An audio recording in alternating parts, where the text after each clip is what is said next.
गरोठा विधायक जवाहरलाल राजपूत नामांकन करने पहुंचे हैं, पहला सेट दाखिल किया है। हम बात करते हैं विधायक जी, आप फिर दोबारा से मैदान में हैं, पार्टी ने आपके ऊपर भरोसा जताया है। कौन से ऐसे मुद्दे हैं अब दोबारा जो जनता के पास लेके जा रहे हैं, जो 5 साल में आपने विकास कराया, अभी भी मुद्दे रहेंगे? योगी जी सरकार निरंतर विकास कार्य कर रही है, लेकिन कोरोना के 2 वर्ष रहे और हमें नहीं लगता पूरे प्रदेश के अंदर जिस तरह से 2017 के पहले गुंडाराज, अराजकता और ज़मीनों पर कब्जा करने की सरकार जो रही है या उनके लोग रहे हैं, लेकिन उससे निजात योगी सरकार ने दी है। और आज हमें लगता जो विकास कार्य आप देख सकते हो, गरोठा विधानसभा में जितनी सड़कें थी चमचमाती सड़कें हो गई हैं। वहीं पेयजल का जहां संकट था गरोठा गुरसराय में, वहां पर काम तेज़ी के साथ चल रहा है। बड़वार झील का पानी डुमरई और कचीर तक, हीरानगर तक पानी जाएगा।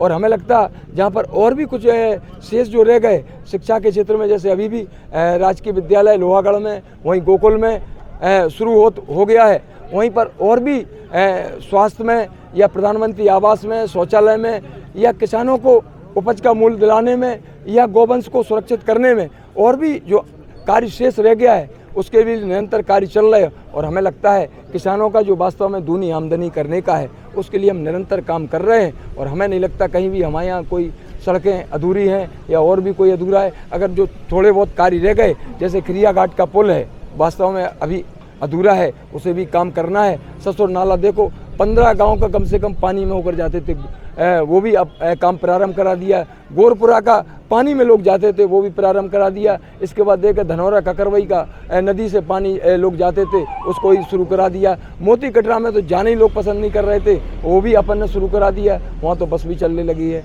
विधायक जी, विपक्ष आरोप लगाता है एरच क्षेत्र में एक बड़ा डैम बन रहा था, वो जवाहरलाल राजपूत ने अपनी शिकायत करके उसको रुकवा दिया, काम पूरा नहीं हुआ, सरकार का पैसा जाम हो गया उसमें। क्या इस आरोप को कितना सही मानते हो, क्या इसकी वास्तविकता है? ये योगी जी सरकार जब से आई है तब से गुंडाराज, अराजकता और भ्रष्टाचार के खिलाफ है। और जहाँ 400 करोड़ रुपए लगे हो तो जो बड़ी परियोजनाएं थी उन पर जाँच बैठा ली है सरकार ने।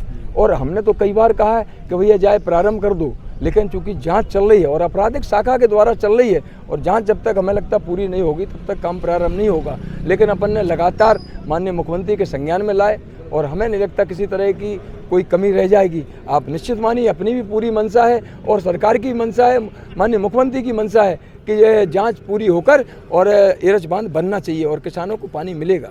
जांच लंबे समय से चल रही है, क्या आपको ये नहीं लगता कि बजट बढ़ रहा है, इससे सरकारी का आप ही का पैसा लगेगा, आम जनता का पैसा इसमें लगेगा ज़्यादा? लेकिन जहां भ्रष्टाचार का इतना बड़ा मामला रहा हो तो भ्रष्टाचार का तो भाई ये तो गवर्नमेंट किसी तरह की सरकार होगी, सरकार बिल्कुल पसंद नहीं करती। किसी ने भी कोई भ्रष्टाचार किया होगा, चाहे वो अपना हो, चाहे तपना हो, चाहे किसी भी उसका हो, निश्चित रूप से उसकी जाँच होना चाहिए।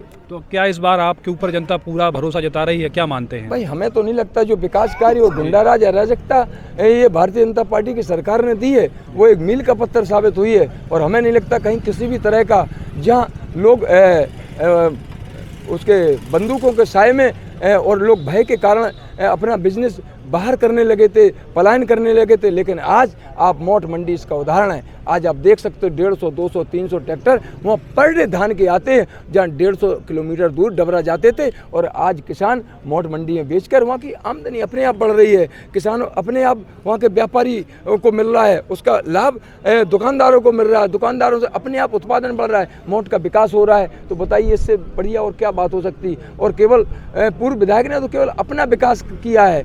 अगर उनका आप देख सकते हो उन्होंने 450 एकड़ की जो लीज थी पत्नी के नाम, पिताजी के नाम, और उनके अवैध खनन करके उन्होंने मून सिटी बसा दी है। और इतना 1-1.5-2 करोड़ रुपए में एक फ्लैट जाता, 25 एकड़ में बसी। भैया कहाँ से आ गया इतना पैसा? उन्होंने तो केवल किसानों पर जबरदस्ती, आपको पता है, जबरदस्ती कब्जा करके और उसको बंधक बनाकर उसने FIR भी कराई है।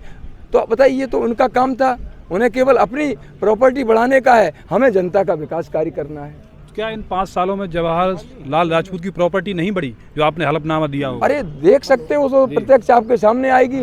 कोई अपने पास ऐसा नहीं है कि सब सामने आपके सामने है। अपन केवल जनता का सेवा पहले करते थे, आज भी जनता की सेवा कर रहा हूँ, 5 साल भी लगातार की है और जनता के लिए अपन काम कर रहे हैं। आज भी संघर्ष जनता ही के लिए कर रहे हैं। विधानसभा में इसका उदाहरण है, अपन ने हर छोटी बड़ी बात को विधानसभा में लेगा और माननीय मुख्यमंत्री से भी कहा है और हमें नहीं लगता गरोठा विधानसभा किसी तरह ये पूर्णतः स्वीकार करने के लिए बैठी है कि जिस तरह से 300 पार पहले हुई थी, अब 350 पार से अधिक होगी। तो क्या इस बार आखिरी सवाल है आपसे, गुंडई मुद्दा रहेगा, गुंडई हुई जो पहले?